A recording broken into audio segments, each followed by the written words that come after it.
Bueno, no sabemos si el ministro Soria nos está viendo en streaming. Si lo está haciendo, madre mía, la que le ha caído y la que le va a caer. Porque ahora viene uno de los expertos que podríamos decir es uno de los más combativos. Y bueno, quizás si os preguntara cuál es el experto más televisivo, el experto de energía más televisivo, ¿qué nombre se os ocurre? A mí se me ocurre Jorge Morales. Jorge Morales de Labra, que está aquí, muchas gracias por acompañarnos. Él es director general de Headlanter y representante de la Plataforma por un Nuevo Modelo Energético.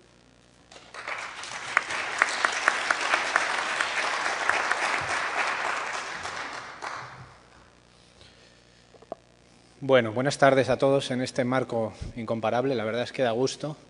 Tengo que deciros además que tengo algún antepasado con relación con el Ateneo y que tiene algún cuadro por aquí, con lo cual estoy un poco abrumado por el entorno.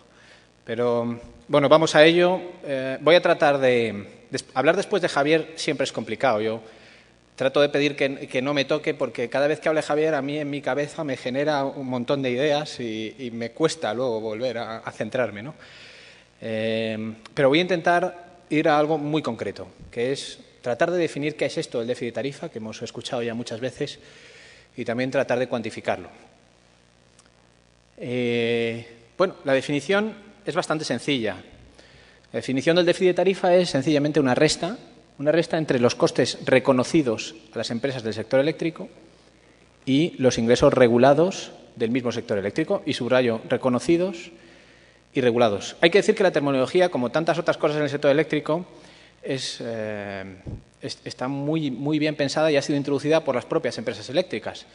De hecho, hay algunos que, en vez de hablar de déficit de tarifa, hablan de superávit de retribuciones reguladas, ¿no?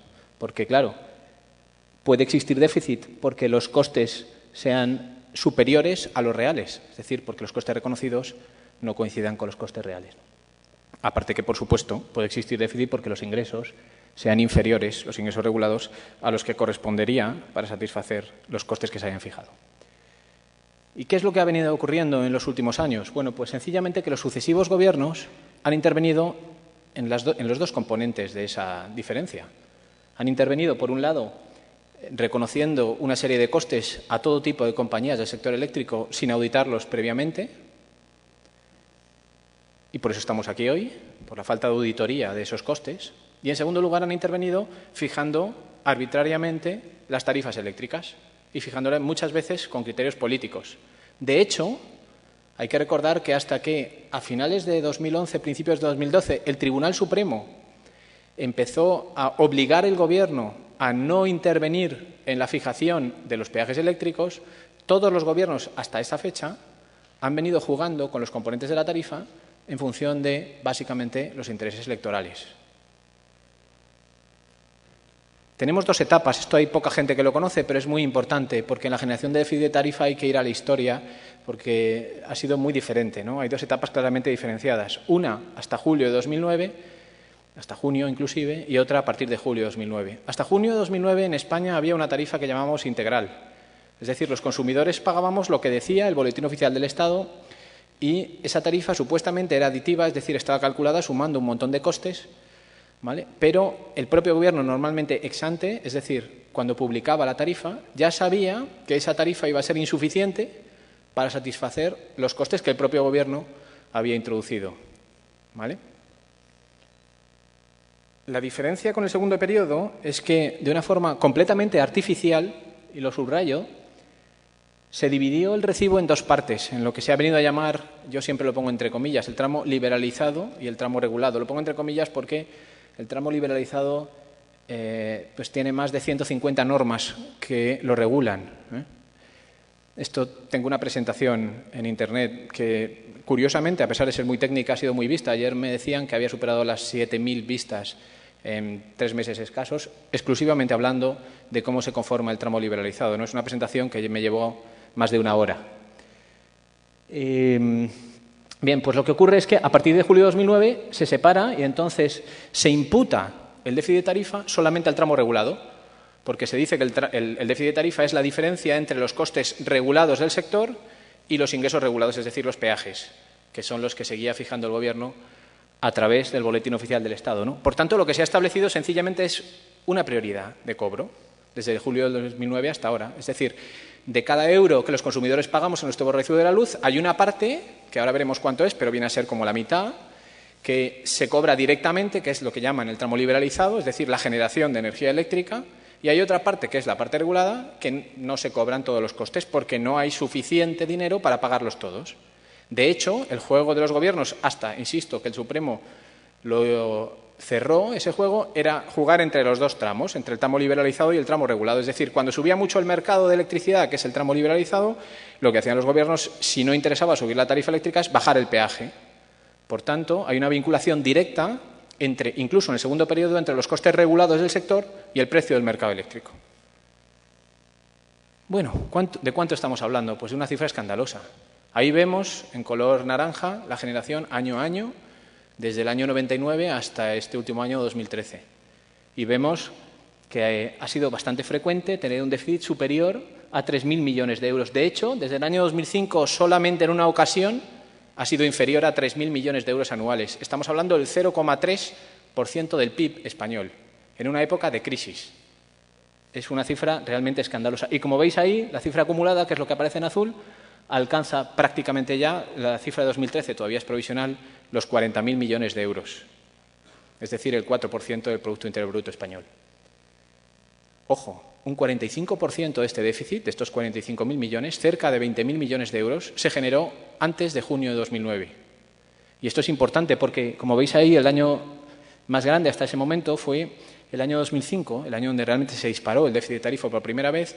Esto tiene que ver con que el petróleo, el precio del Brent, se disparó. Pasó de $30 en el año 2004 a $90 en el año 2005. Ese incremento del precio del Brent, que se trasladó inmediatamente a los mercados mayoristas de electricidad, no se ha repercutido a día de hoy, en 2014, en la factura eléctrica todavía. Bien, y una vez que se genera, ¿cómo se paga? Pues sencillamente se difiere el pago. Normalmente en 15 años. Y ojo, esto es muy importante también saberlo, se difiere el pago a unos consumidores que no necesariamente coinciden con los que supuestamente se beneficiaron de unos precios por debajo de esos costes, insisto, reconocidos. Es decir, estamos pagando ahora y nuestros hijos seguramente seguirán pagando costes que el Gobierno ha reconocido a energía que nosotros consumimos con anterioridad. Claro, aquí enseguida se ve un arbitraje entre diferentes tipos de consumidores. Si yo he consumido mucho en épocas anteriores y consumo poco ahora, no estoy pagando el déficit de tarifa que me corresponde a mí. ¿Vale? Actualmente, el saldo vivo, porque naturalmente esto es como una hipoteca, tiene una parte de intereses y otra parte principal, el saldo vivo está cercano a los 30.000 millones, que quizá es la cifra que más habréis oído en los periódicos. Y hasta ahora también, inicialmente, lo financiaban las 5 grandes compañías eléctricas en España. Es decir, cuando en un momento determinado faltaba dinero, en esta última etapa, en la parte regulada, en la primera etapa, en lo que eran los ingresos totales del sector, las compañías eléctricas financiaban la diferencia, adelantaban ese dinero. ¿Qué es lo que ha ocurrido? Bueno, que luego, como esa deuda era muy grande, la han ido cediendo en los mercados financieros, lo han ido titulizando. Es decir, ahora está en poder de inversores financieros, típicamente bancos de inversión. Desde 2009 no había forma de colocar estos derechos de cobro y obtuvieron las eléctricas el aval del Estado. Esta es la vinculación entre el déficit de tarifa y el déficit público. Si en algún momento dejáramos de pagar el déficit de tarifa, esos bancos de inversión, que son los tenedores de los títulos, de los bonos que se emitieron cuando las eléctricas lo cedieron, podrían exigir al Estado el pago de esos importes. Y en el balance actual de las empresas eléctricas, de esas 5 grandes eléctricas, solamente permanece el del último año, el de 2013, que, como bien sabéis, después de estos incidentes que hubo en diciembre, está todavía pendiente de negociación con el Ministerio de Hacienda para ver si se va o no a crear un instrumento financiero equivalente al que ha existido hasta el año 2012.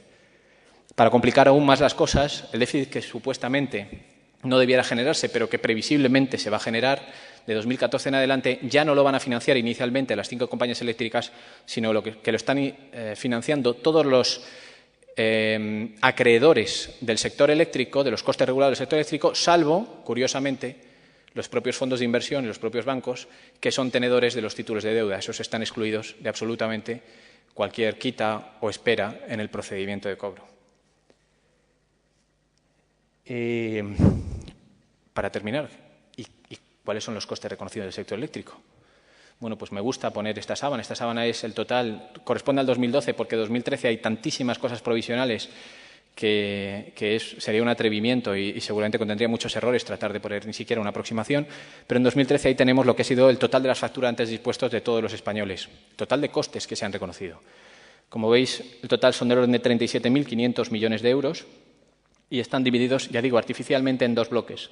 La primera columna es lo que llamamos el tramo liberalizado, este que hablaba antes, que tiene más de 150 normas regulándolo, 17.000 millones de euros, y el tramo regulado, 20.000 millones. Entonces, ¿qué es lo que vemos ahí? Pues vemos, en primer lugar, una parte muy relevante, casi 12.000 millones de euros de lo que es el mercado mayorista de electricidad, un mercado fuertemente criticado por su sistema de formación de precios y que hasta la fecha ningún gobierno se ha atrevido a modificar desde el año 97 y, como bien decía Javier, se diseñó para unas tecnologías fósiles que no tienen nada que ver con las tecnologías que tenemos hoy. Se diseñó para unas tecnologías que, si me permitís la expresión, son rabiosamente dependientes del coste de combustible, cuando hoy tenemos un 40% de las fuentes basadas en energías renovables que no tienen coste de combustible y, por tanto, no tiene absolutamente ningún sentido un sistema como el actual de formación de precios, ¿no? Por otro lado, tenemos servicios de ajuste del sistema. Aquí, fijaros, eran algo más de 1.100, ya han superado en 2013 los 2.000 millones de euros. O sea, aquí los incrementos en los costes de ajuste del sistema también pasan muy desapercibidos, ¿no? Y son cifras, como veis, muy relevantes. Pérdidas, esto es muy importante en lo que se hablaba al principio, Sergio, de la generación distribuida, por ejemplo, y del reconocimiento de las externalidades de la generación distribuida. En España perdemos energía por las redes, se quema energía, por entendernos, por valor de 1.200 millones de euros anuales, que lo estamos pagando todos los consumidores. Y, curiosamente, el Gobierno no solo no reconoce esas ventajas de la generación distribuida, sino que, además, no penaliza a los que más pierden energía, es decir, a las centrales que más lejos están del consumo. Hay una serie de pagos por capacidad que se definen sencillamente como pagos a las centrales fósiles, a las centrales típicamente de gas y centrales de carbón nucleares. Son pagos aunque no funcionen, es decir, pagos que se mantienen a las centrales para permitir su amortización acelerada con independencia de la utilización que se haga de ellas. Cerca de 800 millones de euros en sus dos vertientes. La prima al carbón nacional, que se llama técnicamente restricciones técnicas por garantía de suministro, para que nadie lo entienda, para que solo lo manejemos los expertos, no os quepa la menor duda, pero en realidad es un pago al carbón nacional.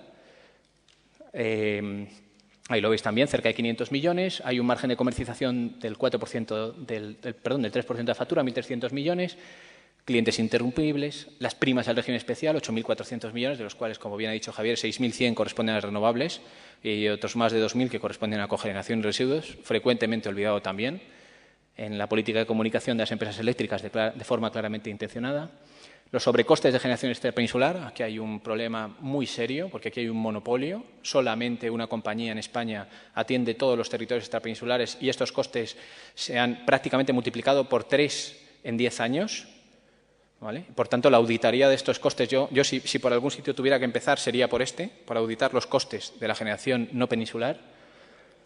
Cerca de 1.600 millones en 2012. Luego aparecen sobrecostes de años anteriores que sobrevienen, de repente 500 millones de euros, fijaros en las cifras. Seguimos pagando el segundo ciclo de combustible nuclear, parece poco, pero son 127.000 euros al año. Luego tenemos 6.500 millones de euros de redes. El déficit de tarifa, atención, en 2012 fueron cerca de 3.000 millones de euros, lo que era la amortización de los años anteriores, no lo que se generó después. ¿Vale?